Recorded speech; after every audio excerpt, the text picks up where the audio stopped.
Paul Bonjour à Bureau tous. est avec nous de la Banque de Lubac. On parle avec vous, on file une conversation qu'on a depuis quelques semaines avec vous sur ces entreprises qui mettent leur trésor en crypto, leur trésorerie en crypto. Alors, on en parle beaucoup dès qu'il y en a une qui fait ce choix de devenir une entreprise trésor Bitcoin. On essaye de prendre un petit peu de recul avec vous. On voit de plus en plus d'émules, mais pour autant, est-ce que c'est une vraie stratégie d'entreprise et est-ce que c'est simple à faire? C'est là toute la complexité parce qu'en fait, on retrouve beaucoup de codes, qu'on avait pu voir sur les bulles précédentes de la blockchain, notamment sur les ICO, avec des grandes annonces, des effets d'annonce, des investisseurs qui prennent des parts avant les effets d'annonce et c'est assez compliqué. Moi je on voit beaucoup ça, hein, côté banque de Lubac. Il y a beaucoup d'émules, beaucoup de gens qui décident de se lancer dans le projet. Ce n'est pas simple, hein. Michael Saylor, il a réussi avec un guidebook sur comment est-ce qu'il faut faire ça, comment est-ce qu'il faut exécuter, mais ça nécessite beaucoup de prudence Hmm. sur l'exécution, sur la stratégie. Il y a beaucoup de challenges, hein. On ne peut pas se permettre d'aller acheter un petit peu de crypto et de se Hmm. déclarer Bitcoin Treasury Company. C'est un vrai changement de paradigme et de fond pour une entreprise. Ce n'est pas juste quelque chose qu'on peut ajouter Hmm. directement au bilan de son entreprise en se disant que comme ça on va bénéficier. Paul, c'est un vrai statut, hein, ça date une Bitcoin Treasury Company, donc une entreprise à trésorerie crypto, si on traduisait en français.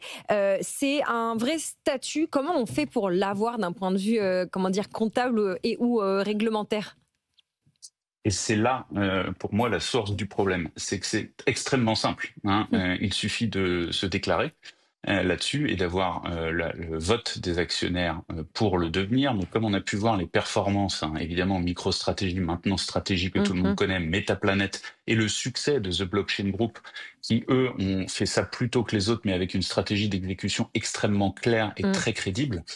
On va en voir beaucoup et les parallèles sont assez simples, hein. Vous vous rappelez de la société qui faisait de l'ice-tea, qui avait rajouté blockchain dans son nom et qui avait gagné 400% en bourse en 5 jours. On risque de voir ça. Et c'est pour ça qu'on incite à la prudence. Attention, ce n'est pas simple. Il faut avoir des personnes formées. Il faut que ce soit structurel au niveau de la société. Mais acheter des bitcoins et vous déclarer Bitcoin Treasury Company ou autre crypto d'ailleurs, hein, Ouais. est très simple, très rapide.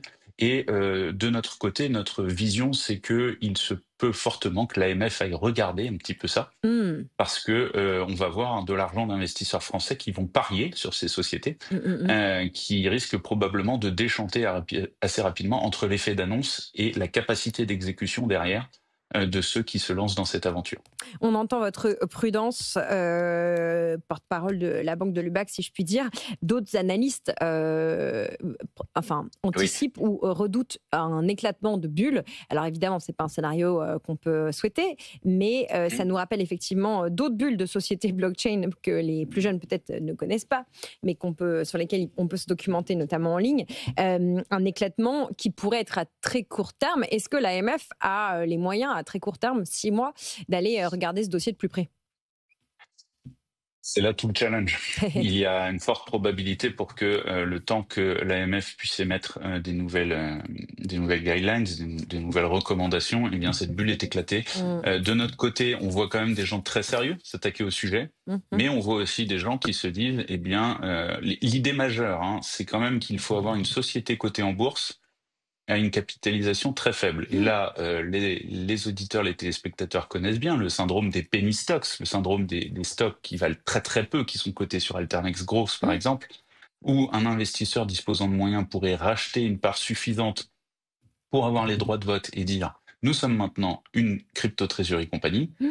et que le cours de bourse soit multiplié directement suite à cette annonce pour ensuite revendre ces stocks bien plus cher. Et c'est exactement le principe des ICO, c'est exactement le code qu'on a pu voir sur la blockchain et toutes ces arnaques, n'hésitons pas à le dire, hein, qui Mm. ont pu arriver et qui ont décrédibilisé les cryptocurrencies.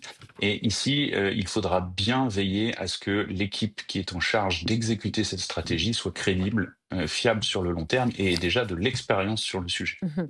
L'exécution, le mot-clé. On finit avec peut-être le cours de Bitcoin qui évolue autour des 1000 des 104 000 dollars. On le voit, Bitcoin qui, à l'image des autres marchés boursiers, subit les mêmes tensions que les autres marchés boursiers. Votre regard peut-être sur l'impact géopolitique, commercial, sur l'arène des cryptos? Eh bien, bon, alors vous dites subit le même impact. Je trouve ça assez amusant parce que, rappelez-vous, il y a quelques années, quand le S&P perdait 2, le Bitcoin perdait 15%. On voit déjà que c'est l'arène des cryptocurrencies qui commence à avoir une volatilité un peu moindre et qui est quand même impactée par l'argent institutionnel qui bouge en fonction des nouvelles géopolitiques. Mais n'oubliez pas les paroles du patron de BlackRock qui lui disait que le Bitcoin menaçait la souveraineté du dollar et on voit de flux institutionnels partir du dollar vers le Bitcoin. Et est-ce que ce n'est pas aussi du coup ça qui fait que le Bitcoin baisse moins qu'avant? Est-ce qu'il n'y a pas une volatilité moindre? Parce qu'on a vu énormément de flux sur Ethereum d'ailleurs ces derniers temps, avec les annonces de lancement d'ETF Ethereum, des gros paris institutionnels sur Ethereum, sur Bitcoin, l'ETF Bitcoin de BlackRock qui capte 30% des nouveaux bitcoins, qui détient 3% des bitcoins globaux. Et pour moi, ça explique que Bitcoin maintenant a une volatilité moindre parce qu'il y a une pression à l'achat institutionnel. Et en dépit des annonces géopolitiques et commerciales malheureusement assez tragiques ces derniers temps, le Bitcoin résiste bien. Et c'est malheureusement aussi ça qui, pour les gens qui adorent la cryptocurrency, ne déclenche pas cette fameuse altcoin season que tout le monde attend, avec ces coins qui sont dans son portefeuille depuis longtemps et qui espèrent faire 1000%.